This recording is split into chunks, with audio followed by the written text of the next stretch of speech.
Everybody get your fucking hands up.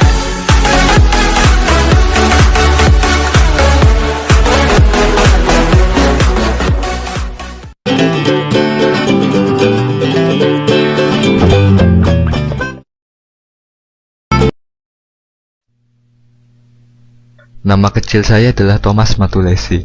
Saya lahir di Ambon pada tahun 1783. Saya pernah menjadi tentara Inggris berpangkat sersan. Pada waktu itu, Belanda harus menyerahkan wilayah jajahannya, diantaranya Maluku, kepada Inggris. Namun, hal ini tidak berlangsung lama. Setelah Perang Napoleon berakhir, Indonesia diserahkan kembali ke pihak Belanda. Seperti pada masa-masa sebelumnya, Belanda kembali memeras kekayaan bumi Maluku. Penindasan dan tindakan-tindakan kasar yang dijalankan Belanda jadi salah satu sebab bangkitnya penduduk Maluku melakukan perlawanan. Dan sasaran utama rakyat Maluku adalah mengembangkan kekuasaan Belanda dengan cara merebut benteng Dorstad, lambang kolonial di Saparua. Pagi tanggal 16 Mei 1817, sebelum matahari terbit, penduduk sudah bersiap-siap hendak menyerbu benteng Dorstad.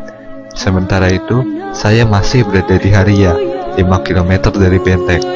4 orang diutus untuk menjemput saya. Dalam pertemuan yang diadakan pagi itu, saya diangkat sebagai pimpinan penyerbuan ke benteng. Saya segera menyusun pasukan dan mengatur siasat. Pemuda-pemuda yang dulunya berdinas dalam ketentaraan Inggris dan teman-teman dekatnya dijadikan barisan inti. Tengah hari, saya memerintahkan pasukan saya menyerbu. Pasukan Belanda yang bertahan dalam benteng melepaskan tembakan bertubi-tubi. Benteng dapat dikuasai dan semua tentara Belanda ditangkap. Pasukan Belanda dipimpin Mayor Beaches berusaha merebut kembali benteng Dorstad. Saya bersama pasukan melakukan perlawanan. Pasukan Mayor Beaches mundur. Selama 3 bulan benteng itu dikuasai pasukan saya. Belanda kembali mengerahkan pasukan besar-besaran untuk menyerang kami. Pasukan saya kemudian mengosongkan benteng itu. Setelah kejadian itu, Belanda kemudian mengadakan serangan besar-besaran. Pada bulan November 1817, saya ditangkap Belanda, dan puncaknya pada tanggal 16 Desember 1817, saya gugur dengan cara dihukum gantung.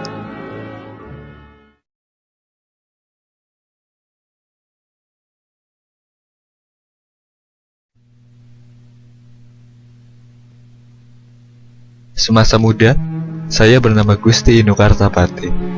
Saya terlahir pada tahun 1797 sebagai pewaris tahta Kesultanan Banjar. Pada Maret 1862, saya dinobatkan sebagai Sultan Banjar dengan gelar Panembahan Amiruddin Khalifatul Mukminin. Bukan hanya diakui oleh suku Banjar, saya juga dihormati seluruh suku di sepanjang Sungai Barito. Saya melanjutkan perjuangan Sultan Hidayatullah yang ditipu dan diasingkan Belanda ke Cianjur. Saya ada di balik perang Banjar.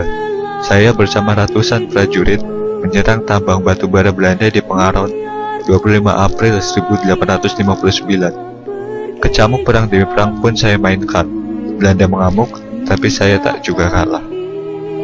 Bujukan menyerah tak pernah ditanggapi oleh saya. Nyawa saya pernah dihargai 10.000 gulden. Namun, tak seorang pun berniat mencelakai saya demi keuntungan pribadi. Sampai perang selesai, saya pun masih tetap bertahan.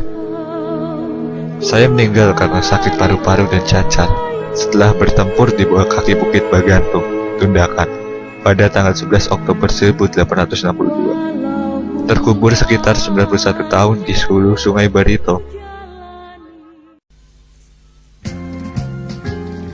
Nama saya mencuat karena Perang Padri. Mulanya, perang yang berlangsung lama itu merupakan perang antara kaum adat dan ulama di Sumatera Barat. Saya sendiri termasuk ulama. Nama asli saya adalah Muhammad Syahab. Ayah saya bernama Buya Dudin. Sebagai ulama dan memimpin masyarakat, saya dapat beberapa gelar: Peto Syarif, Malin Basa, dan Tuanku Imam. Saya disebut Tuanku Imam Bonjol. Bonjol sendiri merupakan daerah kelahiran saya. Saya memimpin kaum ulama dalam Perang Padri. Berawal dari konflik sesama masyarakat, peristiwa itu menjadi perang melawan Belanda. Masyarakat akhirnya sadar, mereka tak seharusnya saling menyerang, hanya karena persoalan adat dan agama. Apalagi kondisi itu dimanfaatkan Belanda untuk memecah belah. Kaum adat dan ulama akhirnya bersatu melawan penjajah. Belanda makin kewalahan. Sampai pada tahun 1824, Belanda mengajak kaum Padri berdamai dan perjanjian massal. Tapi, Belanda sendiri yang melanggar perjanjian. Perang berlanjut. Pada bantuan untuk Belanda datang dari Batavia, rakyat semakin terdesak. Belanda kemudian mengajak saya kembali berunding pada 28 Oktober 1937 di Palupuh. Namun, baru tiba saya langsung ditangkap.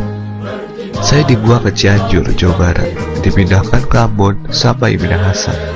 Pada 8 November 1864, saya meninggal di Pengasingan.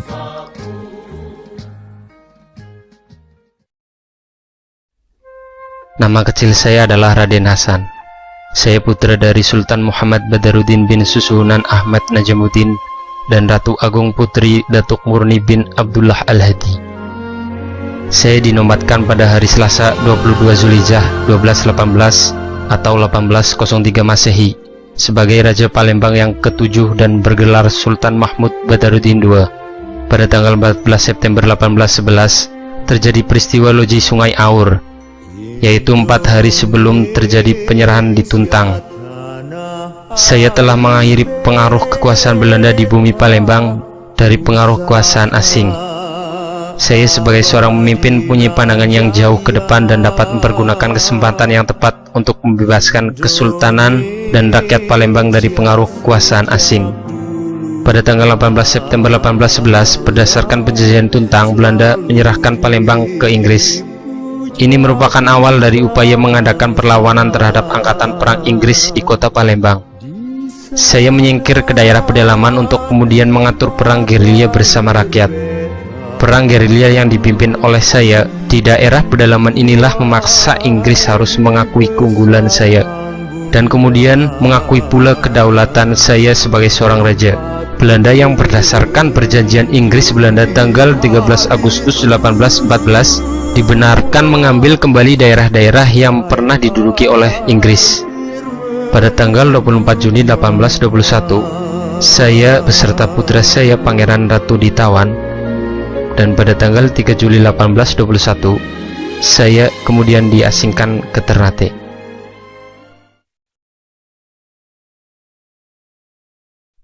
Perjuangan saya bukan di medan perang. Saya terlahir pada 31 Maret 1897 di Bojong Soang, Dayakolot, Bandung sebagai bangsawan. Ayah saya bernama Naat Maja yang setelah menunaikan ibadah haji berganti nama menjadi Raden Haji Adam Rahmat. Ibu saya bernama Siti Hidayah. Saya adalah anak bungsu dari 3 orang bersaudara, semua laki-laki. Sebagai orang Indonesia yang masih terjajah Belanda, saya sangat beruntung. Saya menamatkan pendidikan dasar di Holland Island School, HIS, Bandung. Selanjutnya, saya melanjutkan di Sekolah Guru Bandung, serta di Hogireh Quick School, Sekolah Guru Atas di Purworejo, Jawa Tengah. Usai menamatkan pendidikan, saya menjadi guru HIS di Banjarnegara, Jawa Tengah. Pada Juli 1920, saya mengajar di HIS bersubsidi serta Perkumpulan Perguruan Rakyat Bandung. Saya banyak terlibat dalam kegiatan administratif kemerdekaan. Saya pernah terjun ke dalam organisasi Budi Utomo cabang Pekalongan tahun 1925. Saya juga menjadi anggota Gamenterat Dewan Kota Pekalongan mewakili Budi Utomo. Budaya Sunda juga menarik perhatian saya. Saya aktif di paguyuban Pasundan. Saya juga punya perhatian pada bidang pendidikan, sosial budaya, politik, ekonomi, kepemudaan, dan pemberdayaan perempuan. Saya menjadi anggota Foksat Dewan Rakyat Bentukan Hindia Belanda pada tahun 1930. Pada masa penjajahan Jepang, saya menorehkan kiprah di BBU PKI dan PPKI. Usai Indonesia merdeka, saya masih diperhitungkan. Saya merupakan Menteri Negara Kabinet pertama Republik Indonesia. Namun dalam tugas, saya diculik sekelompok orang yang tidak menyukai saya dan akhirnya diketahui terbunuh di Banten 20 Desember 1945.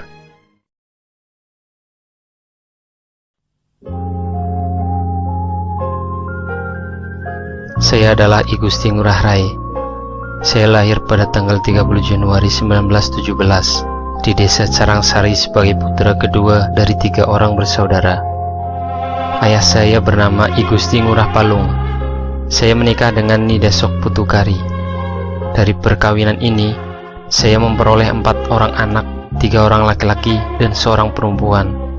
Anak perempuan saya meninggal dunia tidak lama setelah lahir. Ketiga anak laki-laki saya adalah I Gusti Ngurah Gede Yugdana, I Gusti Ngurah Tandera, dan I Gusti Ngurah Alit Yuda. Saya menempuh pendidikan umum di Mulo, sekolah menengah pertama di Malang, Jawa Timur. Setelah tamat, saya masuki sekolah militer dari Korps Prayoda Bali di Gianyar. Pendidikan di bidang militer dilanjutkan saya dengan mengambil spesialisasi artileri di Magelang yang dalam zaman Belanda dikenal sebagai kota militer. Dalam bulan Maret 1942 di Indonesia terjadi pergantian penguasa. Pemerintahan Belanda berakhir setelah Panglima Tentara Hindia Belanda menyerah tanpa syarat kepada Jepang di Kalijati pada tanggal 9 Maret 1942. Sejak itu Indonesia berada di bawah kekuasaan Jepang. Saya menghimpun pemuda-pemuda Bali untuk menyusun kekuatan menentang Jepang dan melakukan gerakan bawah tanah yang diberi nama Gerakan Antifasis atau GAF. Sampai masa akhir pemerintahan Jepang, saya tetap melakukan gerakan bawah tanah. Setelah kemerdekaan Indonesia diproklamasikan, saya menghimpun kekuatan para pemuda untuk melakukan usaha-usaha merebut kantor-kantor pemerintahan dari tangan Jepang.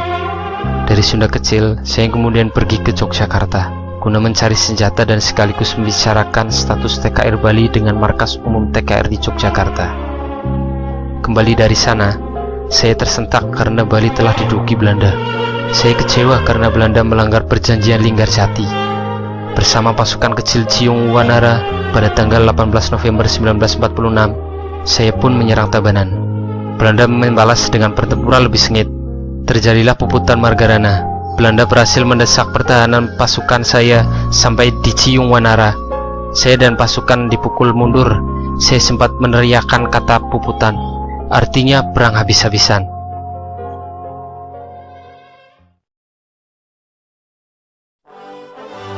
Saya dilahirkan di Surabaya pada tanggal 6 Juni 1901. Saya lahir dari ibu yang berasal dari Bali bernama Ida Nyoman Rai dan ayah dari Blitar, Jawa Timur yang bernama Raden Sukemi Sosro Diharjo. Mula-mula saya bersekolah di Folk School, Standard School, European Girls School di Sidoarjo, Jawa Timur.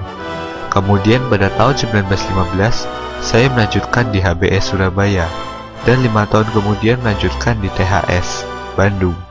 Masa pendidikan di perguruan tinggi dapat saya selesaikan pada tahun 1925 dengan menyandang sarjana teknik atau insinyur. Pada tahun 1925, saya mendirikan dan menjadi ketua Algemene Studi Club di Bandung, yaitu suatu perhimpunan pelajar yang berjiwa nasionalisme. Kemudian pada tahun 1927, bersama-sama dengan Mr. Sunario, saya mendirikan sebuah organisasi pergerakan, yaitu Perserikatan Nasional Indonesia, yang kemudian pada bulan Mei 1928 diubah namanya menjadi Partai Nasional Indonesia. Pada awal masa pendudukan Jepang, saya bersama dengan Muhammad Hatta, Ki Hajar Dewantara, dan Mansur mendirikan dan memimpin Pusat Tenaga Rakyat atau PUTRA. Pada bulan September 1943, saya diangkat menjadi Ketua Cho Sang In. Di samping juga menjadi pemimpin Jawa Hokkai. Dan pada bulan Agustus 1945, menjelang proklamasi kemerdekaan RI, saya terpilih sebagai Ketua PPKI. Pada tanggal 17 Agustus 1945, saya bersama-sama dengan Hatta memproklamasikan kemerdekaan Republik Indonesia. Dalam agresi militer Belanda yang kedua, tahun 1948, saya dan Hatta serta beberapa pemimpin Republik lainnya ditawan Belanda untuk kemudian berturut-turut diasingkan ke Prapat, kemudian Bukit Manumbing, Bangka. Tanggal 6 Juli 1949, saya kembali ke Yogyakarta, dan pada 16 Desember 1949, saya dilantik menjadi Presiden Republik Indonesia Serikat. Pada tanggal 17 Agustus 1950, saya dilantik menjadi Presiden Negara Kesatuan Republik Indonesia, dan tanggal 5 Juli 1959, saya mengeluarkan dekret Presiden tentang kembali ke UUD 45. Saya wafat pada tanggal 21 Juni 1970. Saya dilahirkan di Bukit Tinggi, Sumatera Barat pada tanggal 12 Agustus 1902. saya menyelesaikan pendidikan di Europe Leisure School ELS tingkat sekolah dasar di Bukit Tinggi dan Merwiet Gibrit Leisure Onderwijs Mulo setingkat sekolah menengah pertama di Padang. Sudah itu saya masuki Handels Middlesbrough School, sekolah menengah ekonomi di Jakarta. Tamat dari sekolah ini pada tahun 1921, saya berangkat ke negeri Belanda untuk mengikuti kuliah di Handels Hoger School, sekolah tinggi ekonomi di Rotterdam. Perjuangan politik menentang penjajah Belanda dimulai saya melalui PI. Sebagai ketua PI, saya menggariskan haluan politik PI, yakni non-kooperasi dan mencanangkan semboyan Indonesia Merdeka sekarang juga. Dalam perjuangan saya pernah mengalami pembuangan ke Digul dan Banda Neira. Setelah Perang Pasifik pecah, saya dikembalikan ke Jawa. Pemerintah Hindia Belanda pun pecah, dan Jepang akan berkuasa. Indonesia di bawah pemerintahan Jepang juga diberlakukan semena-mena. Saya membacakan suatu pidato tentang cita-cita kemerdekaan Indonesia di lapangan Ikada, Monas, pada 8 Desember 1942. Jepang mengangkat saya dan 3 tokoh nasional lainnya untuk memimpin Putra, Pusat Tenaga Rakyat yang didirikan oleh Jepang. Saya juga merupakan anggota BBUPKI dan wakil ketua PPKI yang kedua dibentuk oleh Jepang untuk persiapan kemerdekaan Indonesia. Pada 18 Agustus 1945, sidang PPKI secara aklamasi memilih Soekarno dan saya masing-masing sebagai Presiden dan Wakil Presiden Republik Indonesia. Jabatan sebagai Wakil Presiden di pangku saya sampai saya mengundurkan diri pada tanggal 1 Desember 1956, diselingi oleh periode singkat sebagai Perdana Menteri Republik Indonesia Serikat dari Desember 1949 sampai Agustus 1950. Dalam masa Orde Baru, saya berusaha mendirikan Partai Islam tetapi gagal. Saya kemudian mendapat kepercayaan dari pemerintah untuk membentuk sebuah panitia dikenal sebagai Panitia 5 dengan tugas membahas masalah Pancasila.